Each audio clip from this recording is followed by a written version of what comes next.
ಕಾರಿನಲ್ಲಿದ್ದವರಿಗೆ ಖಾರದ ಪುಡಿ ಎರಚಿ 5 ಲಕ್ಷ ರೂಪಾಯಿಯನ್ನ ದರೋಡೆ ಮಾಡಲಾಗಿದೆ. ಕೊಪ್ಪಳ ಜಿಲ್ಲೆಯ ಕುಷ್ಟಗಿ ತಾಲೂಕಿನ ತಾವರಗೆರೆ ಬಳಿ ಒಂದು ಘಟನೆ ಸಂಭವಿಸಿದೆ. ಲಿಂಗಸಗೂರಿನಿಂದ ಕೊಪ್ಪಳಕ್ಕೆ ಬರ್ತಿದ್ದಂತ ಕಾರಿನ ಮೇಲೆ ದಾಳಿಯನ್ನ ಮಾಡಲಾಗಿದೆ. ಶಿವಾನಂದ ಐದನಾಳ, ವಿಜಯ ಮಹಾಂತೇಶ ಪಲ್ಲೇದ ಚಾಲಕನ ಮೇಲೆ ದಾಳಿಯನ್ನ ಮಾಡಲಾಗಿದೆ. ಬೈಕ್ನಲ್ಲಿ ಬಂದಿದ್ದ ದುಷ್ಕರ್ಮಿಗಳಿಂದ ಏಕಾಏಕಿಯಾಗಿ ದಾಳಿ ನಡೆಸಲಾಗಿದೆ. ಕುತ್ತಿಗೆಗೆ ಬ್ಲೇಡ್ ಇಟ್ಟು ಕೈಯನ್ನ ಗಾಯಗೊಳಿಸಿ ಹಣ ಎತ್ತಿಕೊಂಡು ಪರಾರಿಯಾಗಿದ್ದಾರೆ. ಗಾಯಾಳುಗಳನ್ನ ಸಿಂಧನೂರು ಆಸ್ಪತ್ರೆಗೆ ದಾಖಲಿಸಿ ಚಿಕಿತ್ಸೆಯನ್ನ ನೀಡಲಾಗ್ತಾ ಇದೆ.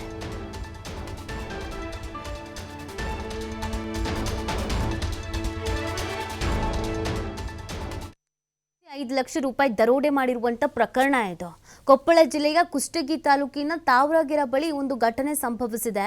ಲಿಂಗಸಗೂರಿನಿಂದ ಕೊಪ್ಪಳಕ್ಕೆ ಕಾರ್ ಬರ್ತಾ ಇತ್ತು. ಈ ಸಂದರ್ಭದಲ್ಲಿ ಏಕಾಏಕಿಯಾಗಿ ದಾಳಿ ಮಾಡಿದ್ದಾರೆ. ಸೊ ಬ್ಲೇಡ್ ಅನ್ನ ಇಟ್ಟು ಕೈಗೆಲ್ಲ ಗಾಯ ಮಾಡಿ ಆ ದುಡ್ಡನ್ನ ಎಗರಿಸಿದ್ದಾರೆ. ಸೊ ಇದನ್ನೆಲ್ಲ ನೋಡ್ತಾ ಇದ್ರೆ ಪಕ್ಕ ಪ್ಲಾನ್ಡ್ ಆಗಿ ಮಾಡಿದ್ದಾರೆ ಅನ್ನೋದು ಗೊತ್ತಾಗ್ತಾ ಇದೆ. ಬೈಕ್ನಲ್ಲಿ ಬಂದಿದ್ದಂಥ ದುಷ್ಕರ್ಮಿಗಳು ಹೀಗೆ ಅಟ್ಯಾಕ್ ಅನ್ನ ಮಾಡಿದ್ದಾರೆ. ಅಂದರೆ ವಾಚ್ ಮಾಡಿದ್ದಾರೆ, ಇವ್ರ ಕಾರಲ್ಲಿ ದುಡ್ಡಿದೆ ಅನ್ನೋದು ಗೊತ್ತಾಗಿದೆ, ಅಟ್ಯಾಕ್ ಮಾಡಬೇಕು ಅಂತ ಪ್ಲಾನ್ ಮಾಡೇ ಬಂದಿದ್ದಾರೆ ಅನ್ನೋದು ಗೊತ್ತಾಗ್ತಾ ಇದೆ. ಈ ನಿಟ್ಟಿನಲ್ಲಿ ಪೊಲೀಸರು ಕೂಡ ತನಿಖೆಯನ್ನು ನಡೆಸ್ತಾ ಇದ್ದಾರೆ.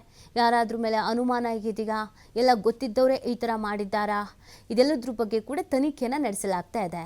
ಸದ್ಯ ಗಾಯಾಳುಗಳನ್ನು ಸಿಂಧನೂರು ಆಸ್ಪತ್ರೆಗೆ ದಾಖಲಿಸಿ ಚಿಕಿತ್ಸೆಯನ್ನು ನೀಡಲಾಗ್ತಿದೆ.